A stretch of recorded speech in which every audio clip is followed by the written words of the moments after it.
right, Traplo Ross. Glad to have you here. Glad to be here, man. I'm a big fan. Hyped to be on your platform. Gonna Man. be talking all sorts of madness about all your favorite rappers and gangsters. Let's get to it, man. Thank you, man. I definitely admire your work, man. You do really good work with these documentaries. They kick up a lot of controversy, kick up a lot of dust. You obviously get a lot of views, man. So just congratulations on everything.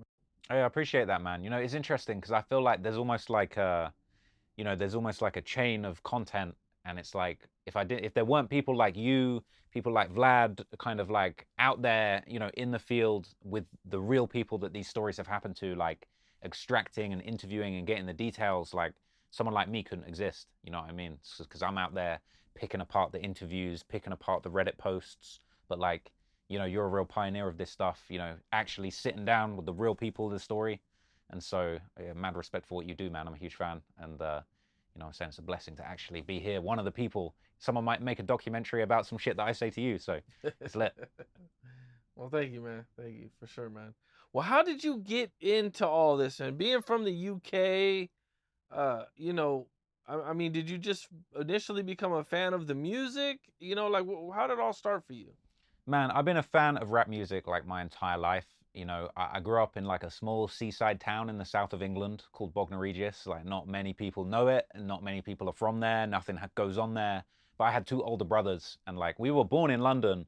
My older brothers spent more time in London, so they became like into rap music. So when I was growing up in this small town, nothing was going on. But like I would just steal my brother's rap CDs. I was listening to The Blueprint and 50 Cent and Eminem, Marshall Mathers LP, Nas's early albums, Illmatic, and I just became this just rap obsessed kid. Like, I've never listened to any other genre of music other than rap.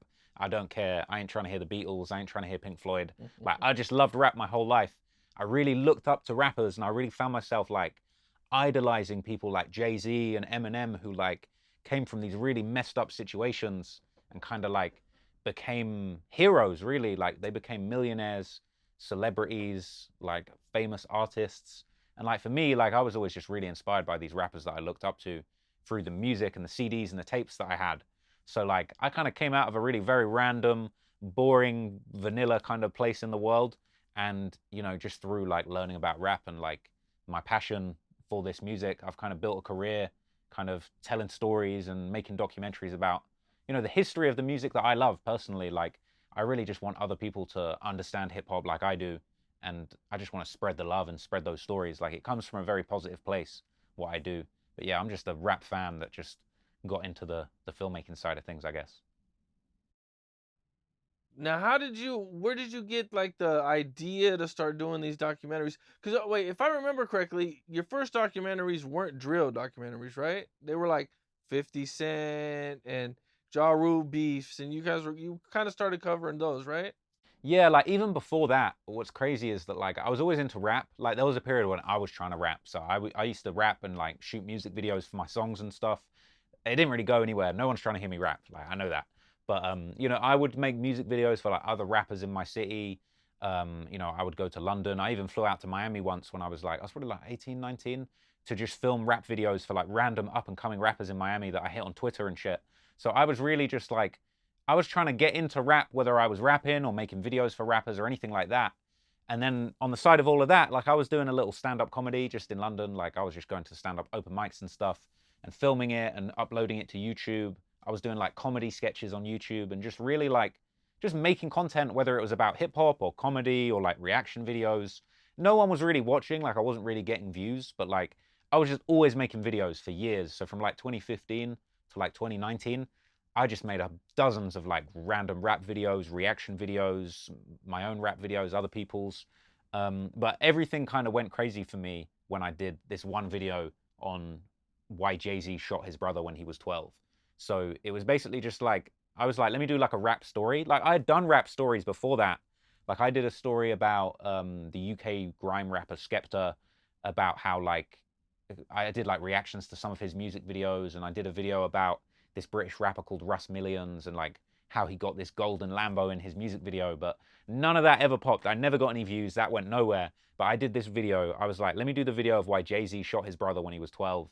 And that video just out of nowhere got like, I think like 20,000 views in a couple days, like completely organically. I'd never got views before really. So like everything kind of changed for me then. I kind of realized like, wow, people like these rap stories, and like people can really see the passion I have for these stories when I talk about them. And just ever since then, I was like, I'm just going to do more of this. So, you know, I did the Gucci Mane versus Jeezy beef. I did the Young Thug, Birdman, Lil Wayne beef. Just like beef videos, 50 Cent versus Rick Ross. I did the like Frank Ocean versus his label video, and really was just like just retelling hip hop beefs that I was obsessed with. Like I would listen to all the songs in the 50 and Ja Rule beef and explain to my friends like, yo, like this song came out and then this one and then Eminem jumped on this song and then Ja Rule, this is Eminem's kid, and it all went crazy. This is the kind of conversation I would have with my friends. But then I started putting all that into videos, and you know, it just went up from there. Honestly, like I was surprised, but it took off, and that just became my full-time job. Mm, man. So you were working at the time when you were still doing these videos? Yeah, so I was working like I was working in corporate videos, so I was making like I said, I was making music videos for rappers. Like a lot of that stuff I would just do for free or for like expenses, a little money. But I was making a living, like making commercial like corporate videos for like mainly like my old university that I used to go to. Like I used to do their video content, and like I would go to different like businesses in my area and you know be like, can I make you a promo video for your website or whatever? Like that was how I was making my money. But then in all my spare time, I was YouTubing and making these documentaries and like making rap videos. So I was really just like hustling in like film camera kind of game. But like I say, once YouTube started taking off, I just like stopped everything else, just went all in on the documentaries, and like, you know, it was a blessing. Like luckily I was able to just like keep progressing and my career was able to keep going. But it was a crazy time, man. So you dropped this Jay-Z video. Reaction is crazy. And at this point you want to do more. So what is the next video that you start working on? Yeah, so I did the Jay-Z shooting his brother video, and then I think what one was exact? So okay, besides him talking about it in a song, did you actually find any other proof, or like what was your, you know what I'm saying? Because I was there a lot of research done on that one? It doesn't seem like there'd be too much research for that one. Yeah, there was like it was a story that I already knew from Jay-Z lyrics, but like for me, my thing is it's like I try and create like a complete set of info on a topic. So like for the Jay-Z thing, for example, it's like, you know, there's a couple lyrics where he's rapping about it, but like what I did was it was like, okay, let me find like all the lyrics where he's rapping about it. I think maybe I had like a bit of info from like one of his biographies, and just kind of like found every single piece of detail I could about this incident. Like I think it was like it's so long ago now, but like, you know, I found the details of like, well, why did he shoot his brother? His brother had like was a crackhead who like stole some rings from the family. So it was like I went and found the quote where he's talking about like what happened and why he shot the brother. And like really, it was a case of like it's not just a case of me sitting there just being like Jay-Z shot his brother, blah blah blah. This is what happened. It was like I want to take people through a journey of like, here's the first lyric where Jay-Z mentions it, and he mentions it again on this album, and he mentions it again on this album, and he's in this interview talking about it, and in the biography he says this, and like now he's moved on from it. And it was kind of like it was almost like a mini biography about Jay-Z, as well as an explanation of this incident, as well as like a little kind of because I was more doing comedy at the time, so I was making like jokes in the video, and I would like do little bits where I would kind of like try and make it funny, or just like just make it memorable and do something different really in the video. But like that that was how it started, and then slowly from there it's like the videos got longer and the ideas got bigger, and I would like go out and film it in certain places, or I would like, you know, dress up as a rapper or something like that. Like I did the 6ix9ine thing where I dyed my hair like 6ix9ine and then like told his story. So over time it's like I just tried to like add a bit more sauce to it, basically.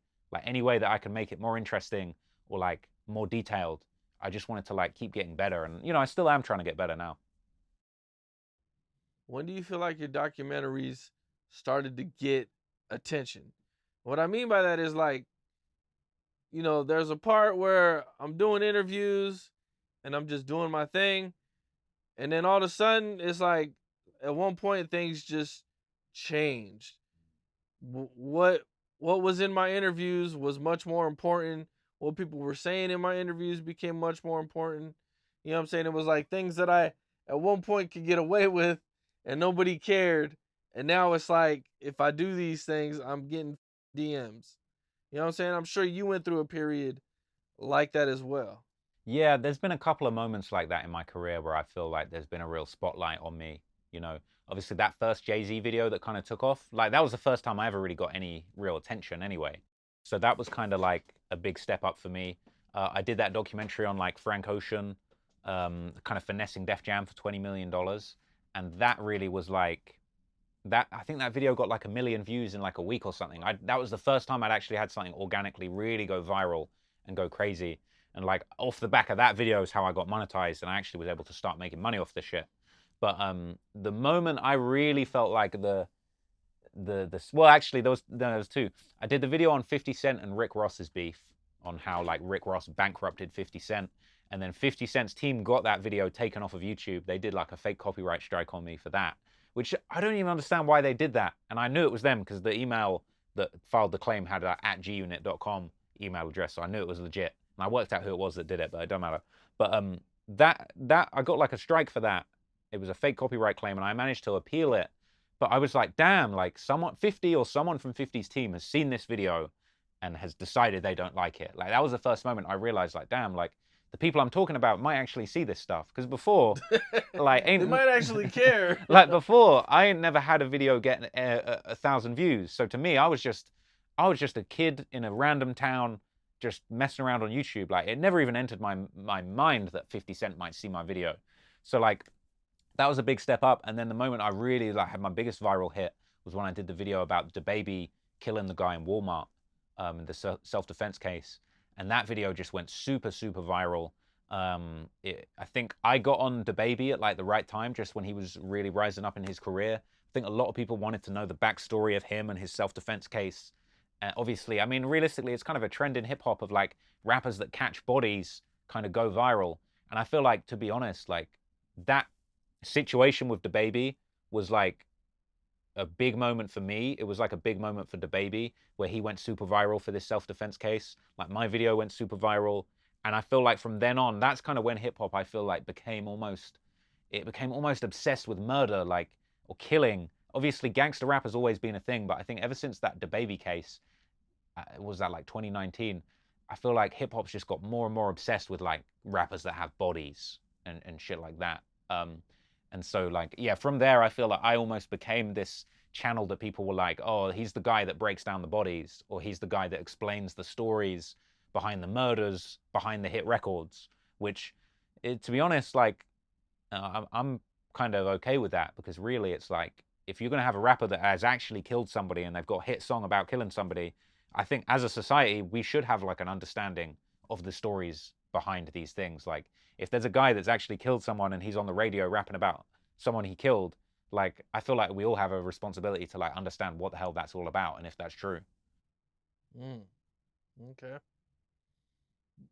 So back to the 50 Cent thing. You got your video back up? You put in the appeals? Yeah, I put it back? I put in the counter notification. I got that back. And the crazy thing is, like, that video that had like 750K in like a week maybe.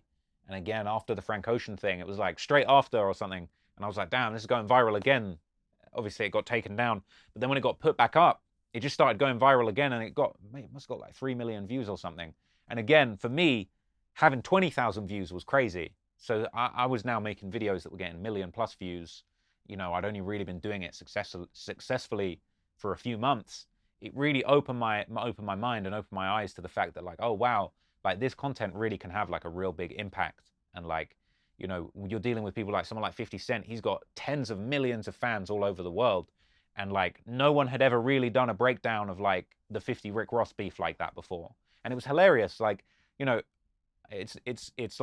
I'm putting together the story, but it's like you got 50 Cent wearing the wig, the pimping curly wig, making fun of Rick Ross. Like, that was, you know, anybody that followed that when it actually happened back in the day, that shit was hilarious. It was crazy, and no one ever did a breakdown on it until I made that video. So it really opened my eyes and opened my mind to like, man, there's so many different stories. There's so many different angles you could tell as far as like big moments in hip hop, whether it's beefs, funny stuff, label politics. Oh, you got to do the Snoop Dogg story. The Snoop Dogg murder case. Yeah. I did actually do that one. I did that one a while back. That was another early one that I did, yeah. You know, it really, like I say, after I did the 50 Cent thing, it opened my eyes, and it made me, like, people, it's so funny, like, people often say to me, like, oh, don't you worry about that you're going to run out of stories. And I'm like, bro, I wish there was more time because there's so many good stories, bro. Like from every era of hip hop, there are so many stories that you could tell, that you could put together, and like every single one of them could be a movie. Every single one of them could be 2 hours of breaking down every detail. And that's the way I like to do it, bro. I don't like to do a story half-assed. Like I want to do a story, I want to go hard and get every fact, every detail I can possibly find. So it's like, if anything, bro, I feel like there's just not enough time to cover everything. There's so many stories. Do you have people who work with you and help you out, or? Yeah, so right now, like I've just hired like a second researcher. So it's me and I've got two guys that help me research the stories. My guy Miko and my guy Gav. They're awesome. Like Miko's been working for me since like I think I want to say like April of this year. So I'm still pretty new to having a team. Like up until the King Von video, I'd done everything myself. Like literally just I don't edit. I got an editor, but it's like up until the Von video, pretty much like it would just be me on Google, on Reddit, finding out the info, putting it into a document, creating a timeline all myself. And so, yeah, I'm only just now building up my team and getting my shit together. It's kind of, it's really been eye opening because it's like I've just hired like a new editor, like this new researcher, and it's really made me realize like how crazy it was that I'd been doing everything myself for so long, like for all these years, just me. You know, at the start I was editing my own videos. Eventually, I got an editor, like just got a researcher, but like but it's easy for me because I love this stuff. Like I could spend all night just researching, watching videos, like watching Chicago rapper interviews or whatever. I'm obsessed with this stuff. So I can literally like sit there all day, every day, watching this stuff, writing notes, reading Reddit, reading court papers. Like I love this. So, you know what I'm saying? I'm just obsessed with it. So it's easy for me to sit there and write and put this stuff together. But like there's just unlimited good ideas out there, man. So it's hard to know where to go next, like which story to go with, but there's always something, man. There's always a big story around the corner. Yeah, yeah, man. Are these researchers going to help you get them out faster? That's the plan. Here's the problem I found, right? I hired the researcher. Cuz I know just from my personal experience, it's really hard to find someone that does what you do. Bro, it's really hard. Like, it's difficult, man. Like trust is a really difficult thing, man. I find it hard to trust, and like I'm so obsessed with these stories, and like I say, I can't expect somebody to be as good as me or as engaged with this content as I am. But like I say, I've found some really good people to work with, and I'm really grateful to like have started building up my team now. But you know, I want to get them out faster. Like my goal is to get a video out every month. I haven't done that in a long time. And fortunately, the videos I do put out, they have done really well, and I'm really happy with how they looked. But I want a video out every single month. But it's like I hired the new researcher, and then the script started moving a little bit quicker. But now the editing is still moving really slow. So like I just did the 6-hour YoungBoy video that took probably like 3 months to edit, just to edit that together, like 3 whole months. And it's like I got 2 whole videos like written, recorded, ready to go. But it's like they just finished editing the last, like the Quando video that just came out. So like I'm trying to hire more editors now. But again, it's all expensive. So it's like just step by step. It's like drop a video, hopefully make some money, hopefully hire a new person. But bro, like I'm more passionate about making videos than like business necessarily, because it's like I just want to be coming up with ideas and writing. But I find myself now I'm like managing my team and managing these editors, and you know what I'm saying, doing interviews and all this stuff. Like it's a lot, man. It's a lot for one dude. So yeah, I'm still kind of trying to juggle everything. Yeah, you definitely got to find the right people. You know what I'm saying? Yeah, I've been lucky. I found, people that I work with really good, man. But it's hard, like I've been looking for other people too, man, to try to bring on my team, and it's just, you know, And it's time consuming. This is the thing. Is time like consuming. you could You spend spend days. time trying to train them Yeah. and work with them, and then it's like you get 2, 2, 3 weeks, a month into it, and you just go, I could imagine how bad this is going to be 6 months down the road. Like this is going to be a headache in 6 months. Even just screening people, like I'll throw up now, be like, hey guys, like I'm hiring a new editor or hiring a new researcher. Like I'll pay you to sit and watch rap videos. And I get hundreds of people applying to that because it sounds lit. Like I'm going to pay you to sit there and look into hip hop stories. But then it's like, bro, then I've got hundreds of people I need to look through and find out who's good. And then I'm like, bro, that's a full-time job in itself. You know what I mean? So it's tough. And that, fortunately I've been working with some good people recently, and some people have been helping me with the recruitment side of things. But man, yeah, it's hard finding good people, bro. Hopefully I'll get there, man. I want to drop a video every month. That's where I want to get. If I get there, I'm in the sweet spot. Yeah. Well, you said you're sitting on 2 documentaries that are done.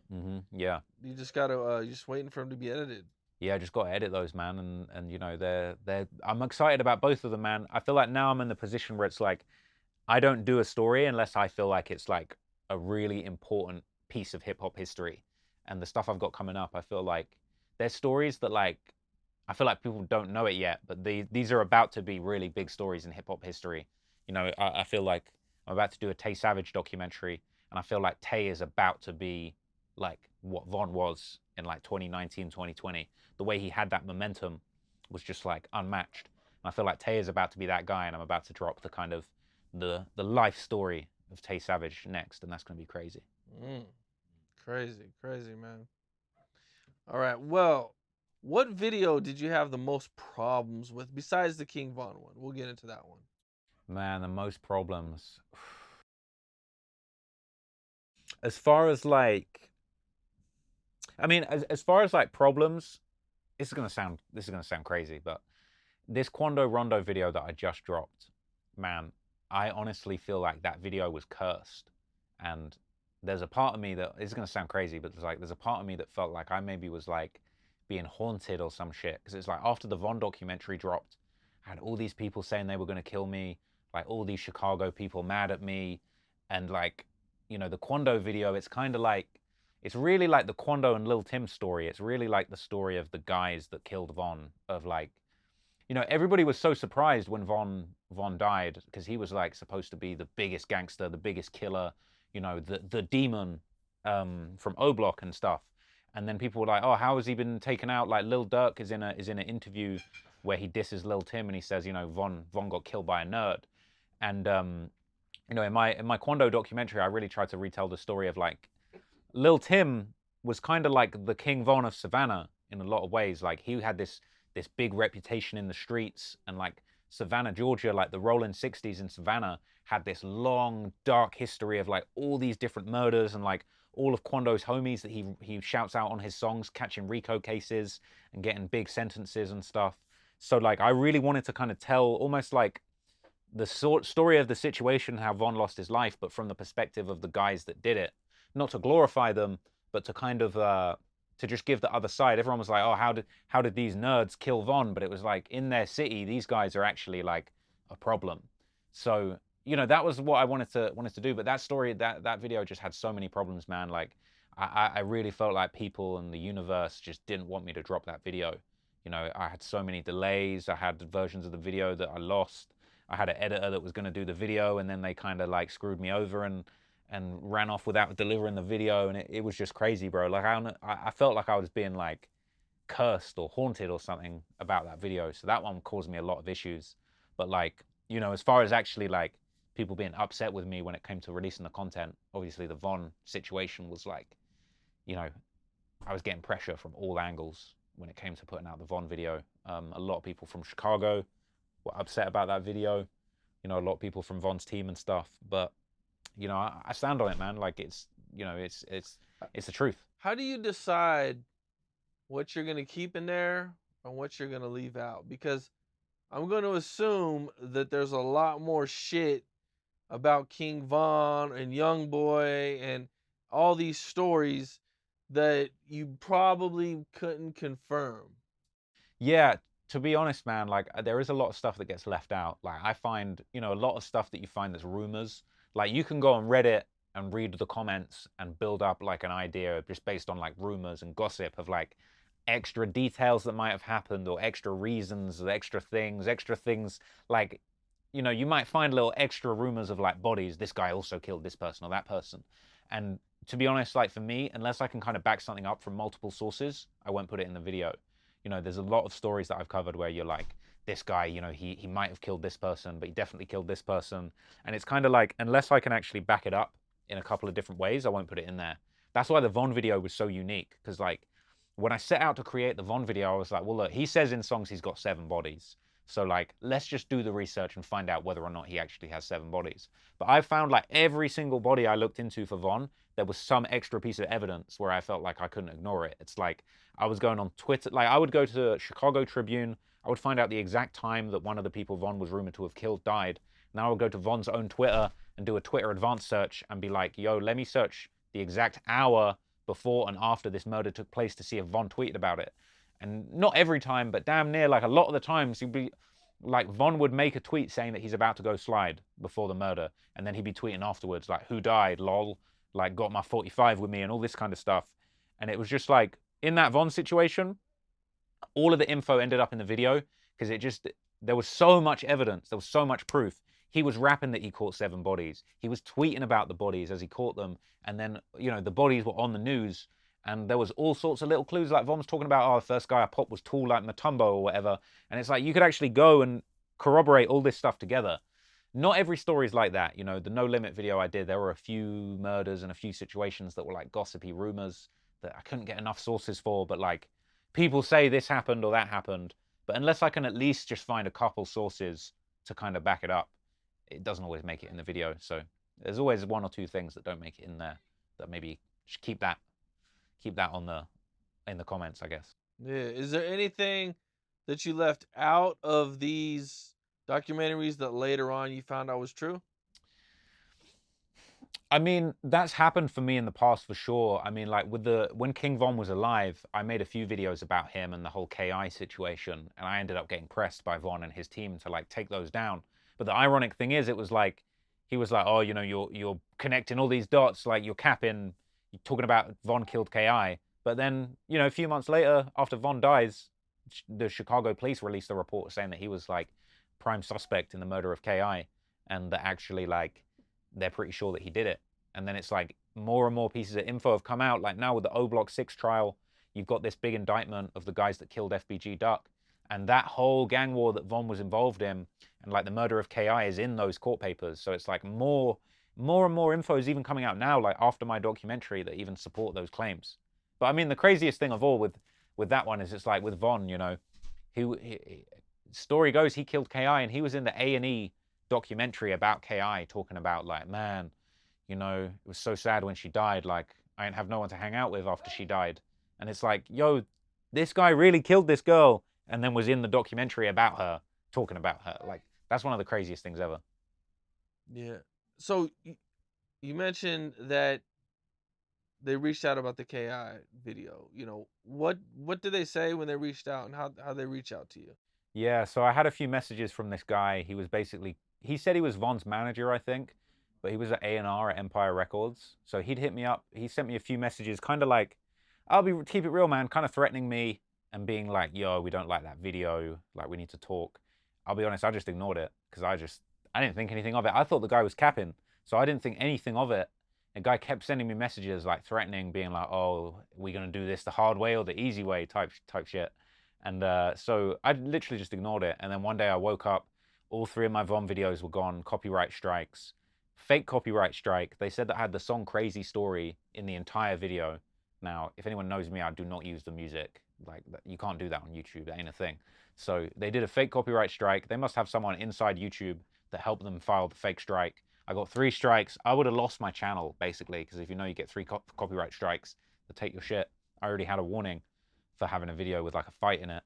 So I basically had to play ball. So I like replied to the messages. I was like, hey bro, like, sorry I missed all these messages. You know what I'm saying? I see you're trying to take my channel down. Like, can we talk about this? So I got on the phone with dude. It wasn't Von, but it was this guy that was speaking on his behalf. And he basically was like, yo, it's the KI stuff. Like Von ain't happy with all the KI stuff that you're talking about. We need you to remove it. And they literally told me to remove all the mentions of KI. I had to go through on the back end, trim out all the mentions when I'm talking about like him DMing KI and all the KI shit. Took all of that out, and then they were like, okay, you can have the videos back. They didn't mind me talking about his first case, or the Malcolm Stuckey murder that he beat. They didn't mind all of that stuff, but it was the KI thing that they really didn't want me talking about. So they pressed me. I took it out. They gave me my videos back. They didn't delete my channel, and that was kind of it until Von passed away. And Von passed away. That was like, it's gonna sound crazy, but like in a way, that was like 9/11 to me, bro. It's like you remember where you were when 9/11 happened. Like I remember exactly where I was when I found out Von died. Like that was crazy news, like so unexpected, bro. I couldn't believe that Von passed away. So yeah, like I kind of after Von died, in my head, I was kind of like, you know what? It's fair game. Like, I'm gonna do another video about Von. He's not even here anymore. So I did that. Did the Von serial killer documentary, and that same dude from Empire hit me up, threatening me again, talking about like, Well, hold on. Did you have anything in there that they could actually use for copyright strikes? Like you know, like no. they can't just copyright strike you because they don't like a video. That's what they did, man. I don't know how they did it. Like, I think they had some kind of insider at YouTube that helped them file the strikes, because it's like, back at the time, like back when that happened, I was a much smaller YouTuber. I probably had a couple 100K. So like, I didn't have someone at YouTube that I could speak to. Like now I got over 1 million subs. I got like a partner manager I can talk to about this type of shit. But back then I didn't. And they literally said, your video contains copyrighted content. Crazy story owned by Empire Records. 0 minutes to 12 minutes. And the Crazy Story ain't even a 12-minute song. Crazy to this day. I don't know how. Like, I think Empire Records should be held criminally liable for this illegal use of YouTube's copyright system, if I'm honest with you. But like, I don't think that shit would fly now. But yeah, they basically lied and said the song Crazy Story was in the video, which absolutely, I would never put the song Crazy Story in there. Everything's covered by fair use. But anyway, the funny thing happened is, like, when I did the Von serial killer documentary, that same dude from Empire hit me up, being way more aggressive. And this time he was saying, like, I'm going to beat your face in. I'm going to beat you up. Like, wait till we catch you and all this stuff. And they were trying to, I guess they couldn't do the fake copyright claims against me again. So they just started like flagging my video for inappropriate content. So the video got demonetized, like, I want to say damn near like 6-7 times. Like, I would literally just, the video would be demonetized and I would wake up and I would take it unlisted, speak to YouTube, be like, yo, I don't know what's happening. I've blurred all, there's nothing bad in this video. There's no swearing. I've blurred it all out. It's not an offensive video. And then it would take like 3-4 days and YouTube would be like, oh yeah, I don't know what's happened. Like, somebody is flagging this video as inappropriate content. And then it would just keep happening. Like, they would just be flagging my video. But anyway, yeah, I kind of exposed that guy from Empire. Like, I did a stream where I just showed everyone the messages of him saying he was going to beat me up and shit. And then he blocked me. But, you know, it's just crazy to see like these people from an organization like Empire that are kind of like, you know, on behalf of Von, a killer, they're running around like threatening to beat up YouTubers and using like fake copyright claims to take down videos they don't like. Like, it's crazy. It's like very unprofessional way to behave, and like just not cool for like you know, what's supposed to be like a real serious record label. Damn. Okay. You mentioned you dropped the raps for a serial killer. Mm. And I mean, that's been your biggest moment so far. Yeah, man, it was crazy. You know, I've never had so much of a spotlight on me at once. You know, I think the reason why, obviously, like, the King Von story is very compelling to a lot of people because, like, he allegedly killed a bunch of people. He wasn't just a 1 body, 2 bodies, like 7 people. Von himself said he got 7 bodies. So, like, the fact that I really sat there for 3 hours, broke down tweet by tweet, him tweeting about all these murders, all the lyrics, all of the Chicago Tribune articles, and put it all together. Nobody had really done that before. And then the fact as well that it's like, he meets the definition of a serial killer under the FBI's like requirements, like having murdered 3 or more people in a different location, at least 1 month apart. Like, Von was that. Von was doing what the FBI says serial killers do. So I felt like once I realized that, and I was like, let me work out if Von really killed 7 people like he says. And I was like, damn, he did. And I was like, damn, that's actually the definition of a serial killer. Like, he actually was a serial killer. And I think that title really captured a lot of people's interest, because like serial killer documentaries, like, this was only a few months after the whole Jeffrey Dahmer documentary going viral and stuff like that. So I think just like the serial killer tagline got a lot of people from outside the rap game interested in this story, because people are interested. I don't know what it is about it. Like, Americans are just fascinated with killers and serial killers and shit. But like the idea that it was this like gangbanging rapper that also fit the profile of a serial killer, it felt like something that had never really been discussed or broken down like that before, you know? Yeah. So this comes out, it goes crazy. Uh, you know, what is the feedback, man? Are people mad? Are people happy? Is it both? You know, you getting threatening messages at this point? Yeah, a lot of people were mad, man. I got a lot of threats. I got a lot of death threats. You know what I'm saying? I had like Von's cousin, I think it's his cousin, Balo. Balo, I remember he mentioned it. Yeah, Balo was going crazy. that's right. It did. He almost had it taken down, right? Or he tried to have it taken down. Yeah, But so oh, that's right. It got demonetized. You took it yeah. off YouTube, and then when it got remonetized, you put it back. Yeah, and I had to create another version of the video too. So it's like I literally that first version that got demonetized that they were all flagging because there were people literally on Reddit posting screenshots of them flagging my video and being like, yeah, FTLR, like we're basically riding for Von by flagging my video, and people were like doing that and then posting a picture of it, like, yeah, I flagged him, type shit, like properly just ganging up on me to get this video taken down. So I had to like I created a new version of video. I blurred out all the guns. Like I went that far of like, bro, I'm gonna blur everything, and got it back out there. But anyway, yeah, I went back and forth with him. You know, I thought we were gonna do like an interview or something, but it never really happened. But like, I ended up doing the debate with Van Lathan and Chicago King Dave and academics, which was like, again, it was a big moment because it was like Chicago King Dave was really coming at me and saying like, yo, you're glamorizing all this violence and people are gonna slide about all the shit you're saying. And I felt like it was a good opportunity for me to clap back and kind of be like, look, this stuff is already going on. I'm just putting a spotlight on it and trying to help people understand it. I'm not pushing the violence. I'm not celebrating Von. I'm not celebrating Von's ops. I'm just saying like, bro, this is something that happened and I feel like we should be able to talk about it. But like, yeah, I got hella death threats, man. You know, loads of people hitting me saying you can't come to Chicago. We're gonna catch you. Can't wait till we catch you.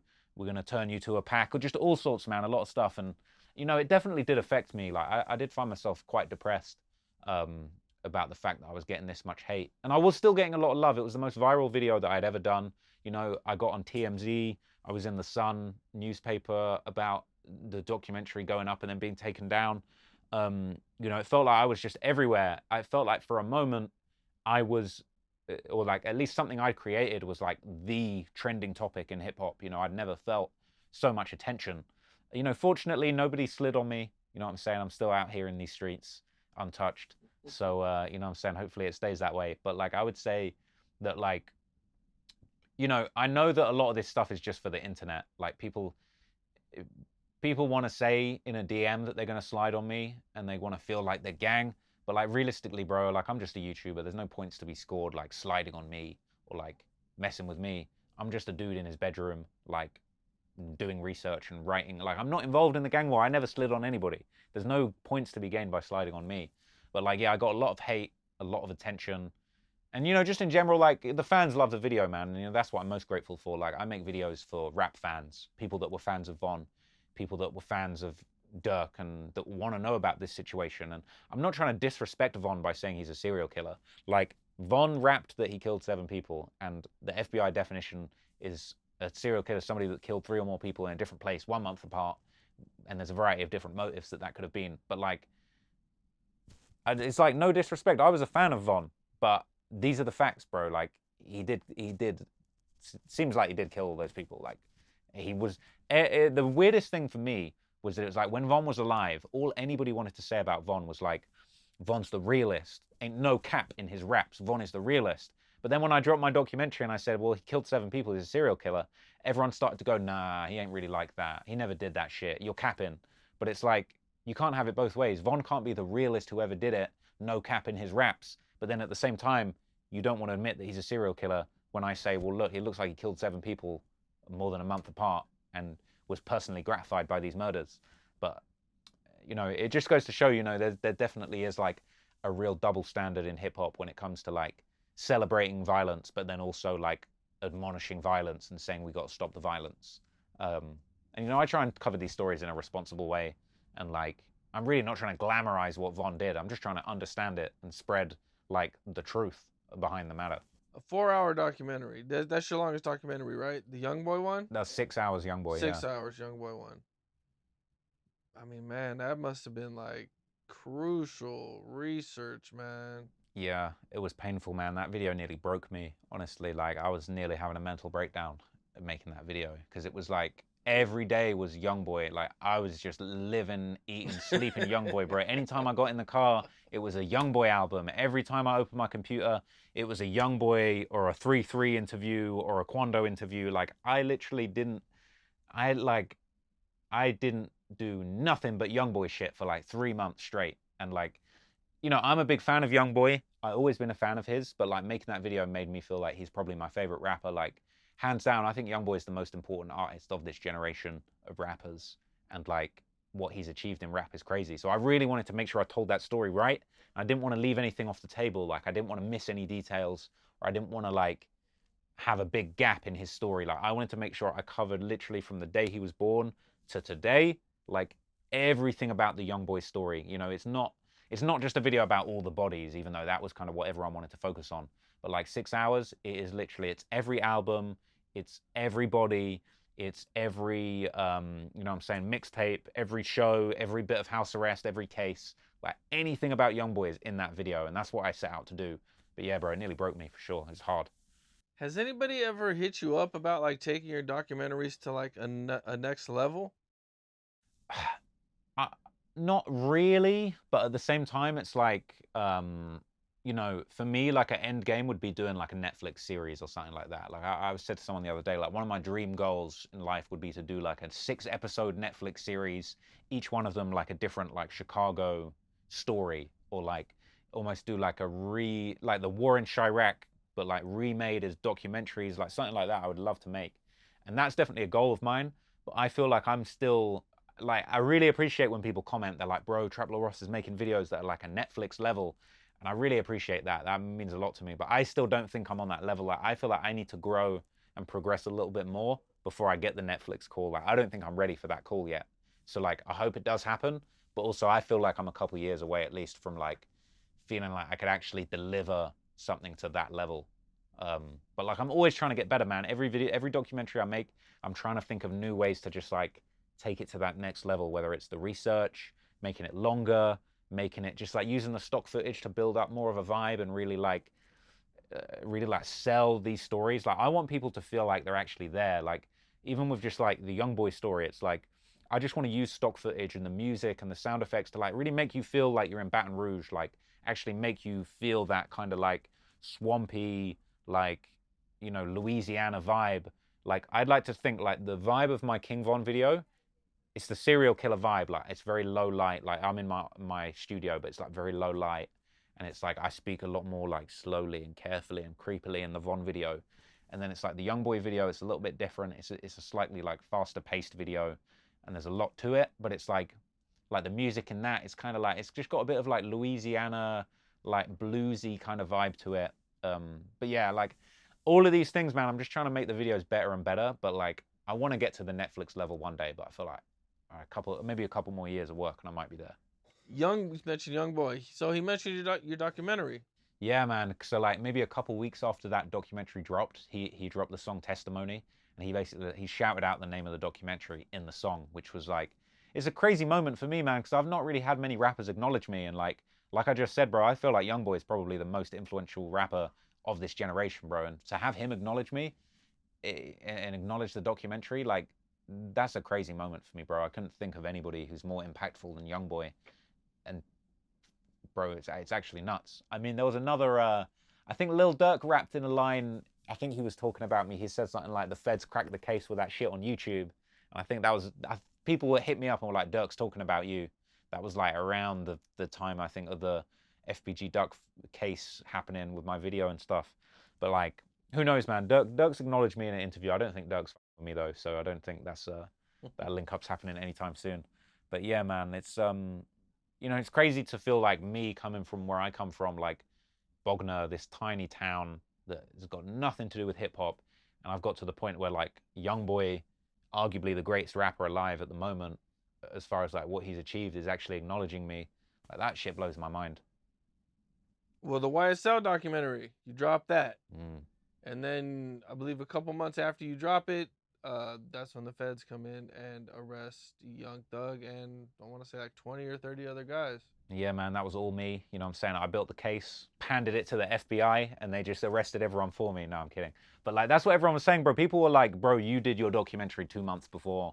This is your fault. Like, you got them locked up. And I feel like, on the one hand, like, that is really dumb. Like, to think that like I am responsible for YSL all getting indicted because of a video I made is very stupid. But on the other hand, like, I gotta say, I take it as a compliment that people actually Like they think my videos are that good and my research is that on point that like I am responsible for full indictments. Like I'm like the FBI are like, let's not even do an investigation. We'll just watch Trap Law Ross's video and then just lock up everyone we see. Like it's some crazy shit. But yeah, like the timing was crazy on that. Like you know, so that video I really covered the whole YSL and YFN beef. Have any police reached out to you? Nah, never. That's the thing. That's the thing I always think is a bit weird because it's like people always want to go on Instagram and say like I'm the police, like they say how Vlad's the police. But it's like, bro, like if I'm really the police, like what are the police doing? Like I've never heard from a police officer. I don't think a police officer that took themselves seriously or like a detective would be reaching out to YouTubers or like getting their research from YouTube. So I can't see that ever happening. But like I do take it as a compliment that people think that like my research is so good that I would somehow influence the police. But like realistically, bro, like the police. This is like my advice for like any gangster rapper that's or drill rapper that's watching this. Like the feds, if you're doing a crime, they can just subpoena your DMs. They can just take all your DMs. They can take your phone information, your phone records, your GPS data. They don't need a Trap Law Ross video to catch you. Like they got the master key, the master code to any piece of evidence that they want. So it's like the idea that like my videos are getting people locked up is crazy when the feds like they're on a whole other level. Like, I'm just Googling. Like anything you see in my video is something you could Google or you could find on Reddit or you could find in a lyric. Like I don't reach out to people on the inside to find information. Like I don't DM people and be like, oh, can you tell me about this gang? Has anybody ever given you information? People like hit you in the DM and been like, yo, this is what really happened. People hit me all the time and they're like, yo, let me give you some info, or like, let me break this down for you, or like, oh, there's something you missed in your story. And I honestly try to avoid it because I don't want to be exposing people. Like I don't want to be taking insider info and putting that out to the world. Like I'm a storyteller, like I'm a researcher. Like my thing is taking like information that's already out there that's not really had a light shone on it, and I'm piecing that together. Like I'm more about finding hidden information as opposed to like actually exposing people and finding like secrets that is personal info or like someone DMing me stuff. So yeah, if people like don't DM me stuff basically. Like I don't want people to DM me secret info or like evidence. Like if it's not on Google, like I'm not trying to put it out there because that is I feel like that is crossing the line really. I mean, they could be lying. That's true. Yeah, people cap and like that's the funny thing is like sometimes. You know what I really hate? When people say to me like, yo, you got something wrong in your video. And I'll be like, yeah, what? And then they'll be like, oh, you said this and that and this and that. And then they'll send me something that's wrong. Or they'll send me they'll be like, no, you got it wrong. Here's an article. And they'll send me an article that says the shit that I said. And I'll just be like, bro, some people just can't accept that like they're wrong. Or like that maybe they had the wrong idea about a story or an artist. But like, I get some seriously dumb DMs, man. It's like, people just don't want to acknowledge the facts a lot of the time. Well, you put out the Mo3 documentary. And how'd that go for you? Yeah, man, Mo3 was an artist that I really enjoyed myself. You know, it was so sad when he passed away, man. You know, I feel like he was really on the cusp of something great when it comes to like the soulful singing rapper that still sings and raps about the streets. Like I feel like Mo was really, really special and he was doing really big things. And, you know, so sad that he lost his life.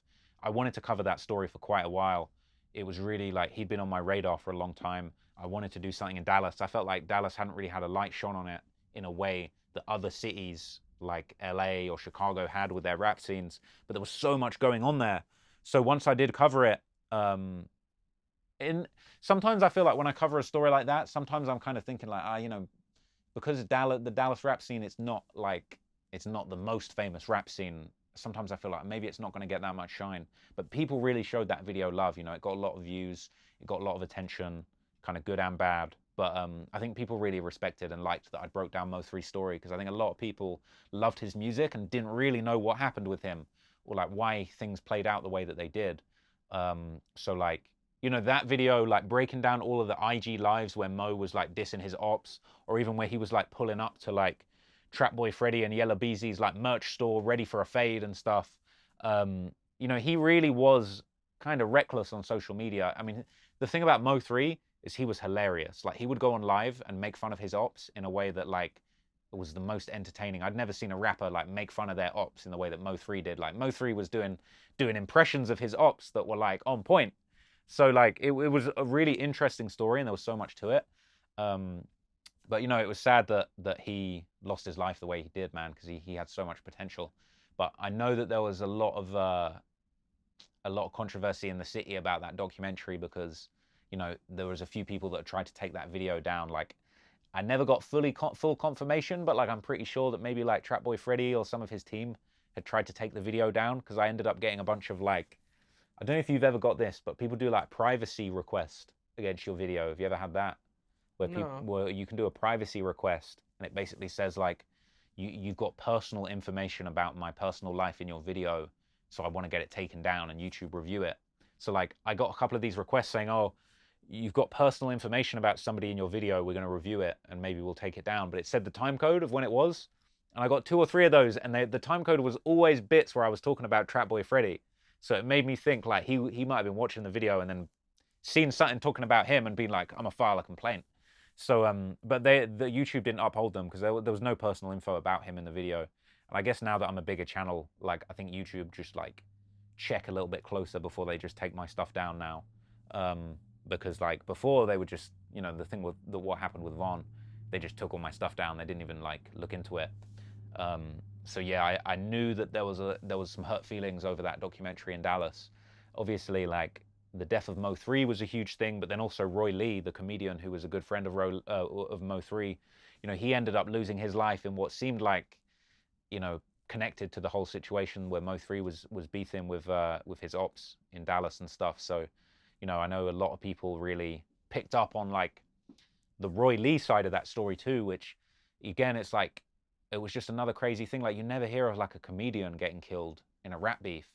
But again, just like Mo3, like Roy Lee, he was doing Instagram lives where he was making fun of his ops, and he was a comedian. Roy Lee was hilarious, and he just kept dissing and making fun of his ops in a way that was so funny. But like, you know, ultimately, like the people that were after him caught him and took his life, and you know that ain't funny, man. Like it really was just sad what happened to Roy and to Mo, and like again, a lot of these stories where rappers lose their lives, man. It's like I'm really not trying to glamorize it. Like it's tragic. Like I'm sad. Like I'm genuinely like heartbroken that someone like Mo3 isn't here with us anymore to make music. Like he really had a gift for music, and he could like move you emotionally with his music. Like not a lot of rappers can really do that. And like again, it's a loss to hip hop that someone like that passed away. But yeah, that video really means a lot to me, and like I put a lot of effort into that. And you know, it seems like, you know, Dallas really with that video and like really appreciated that I had gone to the effort to like put the city on like that. So yeah, man, I was glad to have made it, but yeah, tragic what happened to Mo. Man, yeah, man. Mo3, man. Mo3 was on his way. Mm, He was gonna be big, for yeah, sure. you know, there's been a few people like that I've covered, man. Draco the Ruler's another one.